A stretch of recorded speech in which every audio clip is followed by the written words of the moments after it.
Hello everyone, welcome to GK exam Vani. Bharat के इतिहास के तहत अभी हम लोग देख रहे हैं वन लाइनर फैक्ट्स को देख रहे हैं, जो आपको बिहार दरोगा के लिए काफ़ी इम्पोर्टेंट है, बिहार पुलिस के लिए इम्पोर्टेंट है, बिहार एसएससी सीजीएल। यदि आप कोई भी एक दिवसीय एग्ज़ाम की तैयारी कर रहे हैं तो आपके लिए ये वीडियो काफ़ी इम्पोर्टेंट है। आप बस वीडियो को देखिए, आपको इस बात का एहसास हो जाएगा कि इम्पोर्टेंट कितना है। अभी तक इसका जो है टोटल 4 पार्ट अपलोड हो चुका है, ये 5वां पार्ट है। यदि आप लोग चैनल पे पहली बार आए हैं तो ज़रूर सब्सक्राइब कर लीजिएगा, क्योंकि आपका सहयोग ही चैनल को आगे बढ़ाएगा और हम आपके लिए काम कर पाएंगे। चलिए प्रारंभ करते हैं। आज का टॉपिक है मौर्य काल। तो मौर्य काल से सभी महत्वपूर्ण प्रश्नों को कवर करेंगे। मौर्य काल जो है 322 ईसा पूर्व से 185 ईसा पूर्व तक रहा था। पहला प्रश्न है, मौर्य साम्राज्य की स्थापना किसने की थी? तो मौर्य साम्राज्य के संस्थापक हैं चंद्रगुप्त मौर्य। मौर्य साम्राज्य में प्रचलित मुद्रा का नाम क्या था? पन जो है मौर्य साम्राज्य में प्रचलित मुद्रा था। अशोक का उत्तराधिकारी कौन था? कुणाल। अशोक का उत्तराधिकारी कुणाल। मुद्रा राक्षस का लेखक कौन था? विशाखदत्त जो है मुद्रा राक्षस के लेखक है। वह व्यक्ति कौन है जिसका नाम देवनाम प्रियदर्शी है? तो मौर्य सम्राट अशोक। कौटिल्य या चाणक्य किसका प्रधानमंत्री था? तो चंद्रगुप्त मौर्य का। तो चाणक्य के जो बचपन का नाम है तो आपको पूछा जाता है, तो बचपन का नाम था विष्णुगुप्त। बचपन बहुत से बचपन बहुत से विष्णुगुप्त, इस तरह से आपको ध्यान रखना है। नेक्स्ट है, कलिंग विजय के उपरांत अशोक महान ने किस धर्म को अंगीकार कर लिया था? तो बौद्ध धर्म को अंगीकार कर लिया था। चंद्रगुप्त मौर्य के शासन विस्तार में किसने मुख्य भूमिका निभाई थी? तो चाणक्य जो है चंद्रगुप्त मौर्य के शासन विस्तार में मुख्य भूमिका निभाने वाले थे। चाणक्य, कौटिल्य या इनके बचपन का नाम विष्णुगुप्त था। अगला है, सांची किस कला व मूर्तिकला का निरूपण करता है? सांची जो है किस कला व मूर्तिकला का निरूपण करता है? तो बौद्ध। नेक्स्ट है, सम्राट अशोक की वह पत्नी कौन थी जिसने उसको प्रभावित किया था? तो कारुबाकी जो है जो प्रभावित की थी। नेक्स्ट, अशोक ने अपने सभी अभिलेखों में एकरूपता से किस प्राकृत का प्रयोग किया है? तो सभी अभिलेखों में एकरूपता से किस प्राकृत का प्रयोग किया है? तो ये किया है मगधी। मगधी का प्रयोग किया है। अगला है, बिंदुसार ने विद्रोहियों को कुचलने के लिए अशोक को कहाँ भेजा था? अशोक को भेजा गया था तक्षशिला। नेक्स्ट प्रश्न है, मेगास्थनीज ने भारतीय समाज को कितने श्रेणियों में विभाजित किया है? तो मेगास्थनीज भारतीय समाज को 7 श्रेणियों में बांटे हैं। कौटिल्य के अर्थशास्त्र में किस पहलू पर प्रकाश डाला गया है? राजनीतिक नीतियों पर प्रकाश डाला गया है। का स्तूप किसने बनवाया था? तो सांची का स्तूप बनाने वाले अशोक थे। एमपीपीएससी 3 बार पूछा जा चुका है। बनाने वाले कौन थे? अशोक। नेक्स्ट, अभी आपको ध्यान रखना है, ज्ञान। सांची के स्तूप का निर्माण अशोक ने कराया था। स्थापत्य कला के दृष्टिकोण से सांची का स्तूप को सर्वश्रेष्ठ माना जाता है। सांची मध्य प्रदेश के रायसेन जिले में स्थित है। तो मध्य प्रदेश के रायसेन जिले आपको ध्यान रखना है। पाटलिपुत्र को किस शासक ने सर्वप्रथम अपनी राजधानी बनाया? चंद्रगुप्त मौर्य। चंद्रगुप्त मौर्य पाटलिपुत्र को राजधानी बनाने वाले प्रथम शासक थे। पाटलिपुत्र में स्थित चंद्रगुप्त का महल मुख्यतः बना है, लकड़ी का महल जो है कुम्हरार में है। आपको ये ध्यान रखना है, स्थान कुम्हरार। बराबर गया जिला में है। बराबर की गुफाओं का उपयोग किसने आश्रय गृह के रूप में किया था? तो ये आजीवकों के द्वारा किया गया था। बराबर की जो गुफा है गया जिला में है। अभी गया का नाम गया जी कर दिया गया है, तो आपको ध्यान रखना है गया जी में है। नेक्स्ट है, किस अभिलेख से यह साबित होता है कि चंद्रगुप्त का प्रभाव पश्चिम भारत तक फैला हुआ था?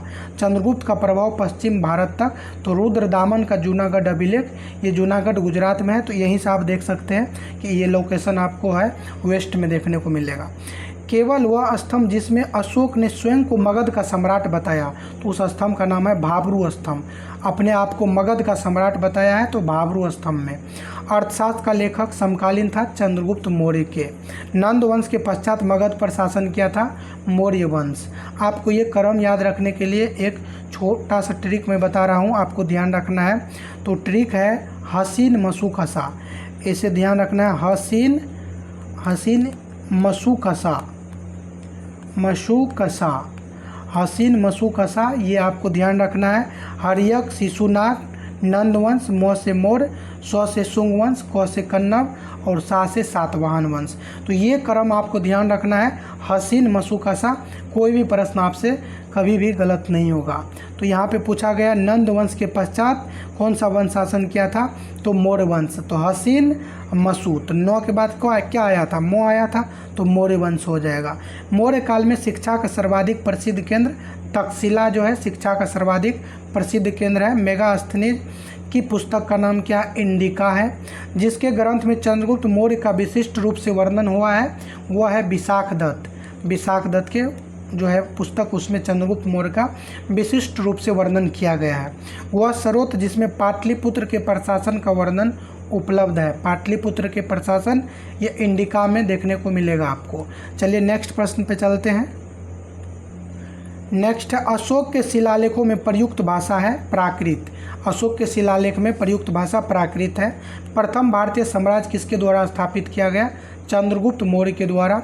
चाणक्य अपने बचपन में किस नाम से जाने जाते थे, विष्णुगुप्त के नाम से। तो आप लोग ये ध्यान रखिएगा, क्योंकि अभी तक हम लोग पढ़े आ रहे हैं चाणक्य, कौटिल्य, विष्णुगुप्त। तो विष्णुगुप्त जो है इनके बचपन का नाम है। तो ब से बचपन, ब से विष्णुगुप्त, इस तरह से आपको रिलेट कर लेना है। राज्य के सप्तांग सिद्धांत के अनुसार राज्य का 7वां अंग कौन सा था, तो सप्तांग सिद्धांत के अनुसार मित्र जो है इसका 7वां अंग था। आप लोग कन्फ्यूजन मत होइए कि प्रश्न ये आएगा कि नहीं आएगा, क्योंकि मेरा देखा हुआ है, मैं बहुत सारे प्रश्न को देख चुका हूँ, बना चुका हूँ, और आप जहाँ आने का कोशिश कर रहे हैं मैं वहाँ से वहाँ पहुँच चुका हूँ। तो बस आप लोग यकीन कीजिए, बस समझ जाइए, यकीन कीजिए कि प्रश्न जो भी रहेगा एकदम इम्पोर्टेंट प्रश्न ही रहेगा, आपके एग्ज़ाम में बनने की एकदम प्रबल संभावना होगी। चलिए नेक्स्ट प्रश्न को देखते हैं। किसके शासनकाल में डिमेकस भारत आया था, तो डायमेकस ये बिंदुसार के शासनकाल में आया था। किस प्राचीन नगर के अवशेष कुम्हरार स्थल से प्राप्त हुए हैं, तो पाटलिपुत्र, यहीं पे जो है लकड़ी का महल चंद्रगुप्त मौर्य के द्वारा बनाया गया। कुलंदी बाग प्राचीन स्थान है। कुलंदी बाग काफ़ी इम्पोर्टेंट है। कुलंदी बाग प्राचीनतम स्थान है पाटलिपुत्र का। कुलंदी बाग कहाँ का प्राचीनतम स्थान है, पाटलिपुत्र। कुलंदी बाग पाटलिपुत्र। नेक्स्ट है किसने सहिष्णुता किसने सहिष्णुता, उदारता और करुणा के त्रिविधि आधार पर राजधर्म की स्थापना की। सहिष्णुता, उदारता, करुणा के त्रिविधि के आधार पर राजधर्म की स्थापना करने वाले थे अशोक। अशोक ने बौद्ध होते हुए भी हिंदू धर्म में आस्था नहीं छोड़ी। इसका प्रमाण है देवनाम प्रियदर्शी की उपाधि। यानी अशोक बौद्ध होते हुए भी हिंदू धर्म की आस्था नहीं छोड़ी थी, इसका प्रमाण है उनका नाम देवनाम प्रियदर्शी की उपाधि। चलिए नेक्स्ट देखते हैं। के शिलालेख को पढ़ने वाले प्रथम अंग्रेज कौन थे, तो शिलालेख को पढ़ने वाले प्रथम अंग्रेज है जेम्स प्रिंसेप। जेम्स प्रिंसेप के द्वारा 1837 में पढ़ा गया था। और ये प्रश्न जो है आपको UP PCS, GIC mains, IAS pre में भी पूछा जा चुका है। यहाँ पे ज्ञान आपको दिया हुआ है, तो ज्ञान जो है ये ध्यान देना है किस क्या है इसमें। सर्वप्रथम अशोक के शिलालेखों को पढ़ने का श्रेय अंग्रेज विद्वान जेम्स प्रिंसेप को दिया जाता है। 1837 में अशोक के शिलालेख ब्राह्मी लिपि में लिखा गया था का उद्घाटन किया गया। केवल वह स्तंभ जिसमें अशोक ने स्वयं को मगध का सम्राट कहा, तो यह स्तंभ है भाबरू स्तंभ। अगला प्रश्न है मौर्य काल में शिक्षा का सर्वाधिक प्रसिद्ध केंद्र तक्षशिला जो था सर्वाधिक प्रसिद्ध था। अंतिम मौर्य सम्राट था बृहद्रथ। उत्तराखंड में अशोक का एक शिलालेख स्थित है कालसी में।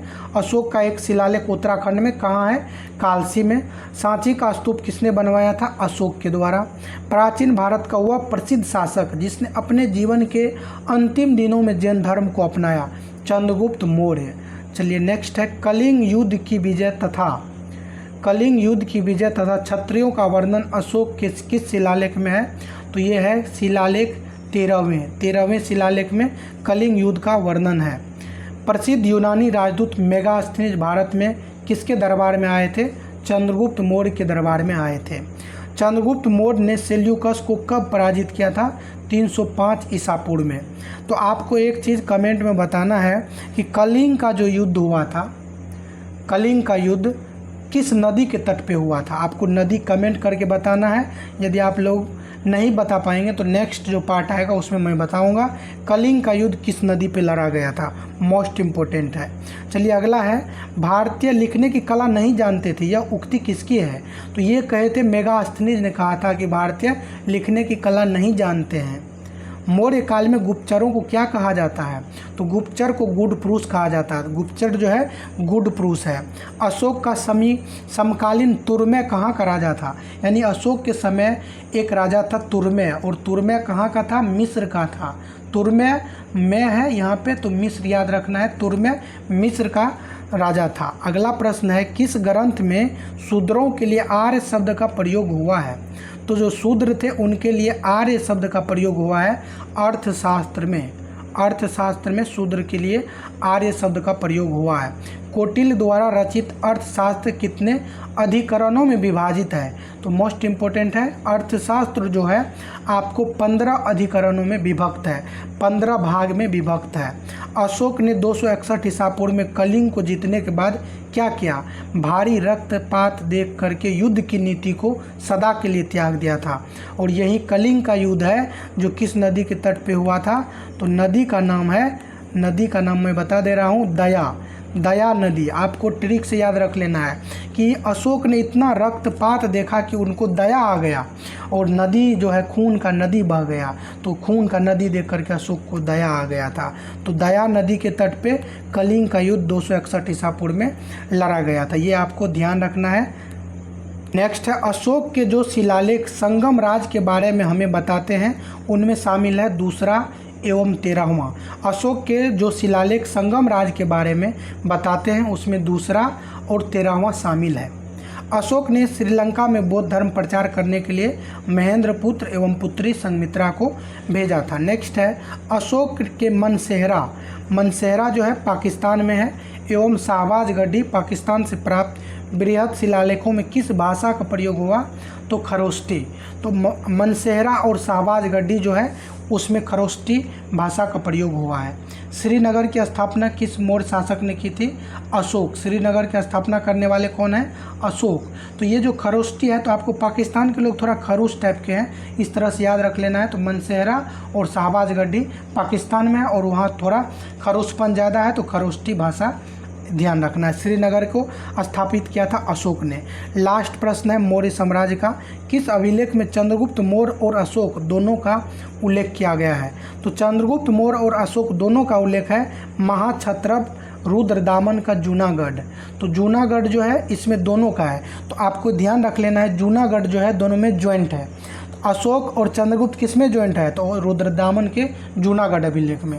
अशोक और चंद्रगुप्त मौर्य ज्वाइंट है जूनागढ़ अभिलेख में। तो ये आपका कंप्लीट हो गया है। अब जो है मौर्योत्तर काल देखेंगे, यानी मौर्य के जो बाद का काल है उसको हम लोग नेक्स्ट पार्ट में देखेंगे। आप लोग को यदि अच्छा लग रहा हो, कुछ सीखने को मिल रहा हो, तो चैनल को आप ज़रूर सब्सक्राइब करके बेल आइकन को प्रेस कर लीजिएगा, ऑल नोटिफिकेशन सेलेक्ट कर लीजिएगा, ताकि आपको वीडियो का सबसे पहले नोटिफिकेशन मिले।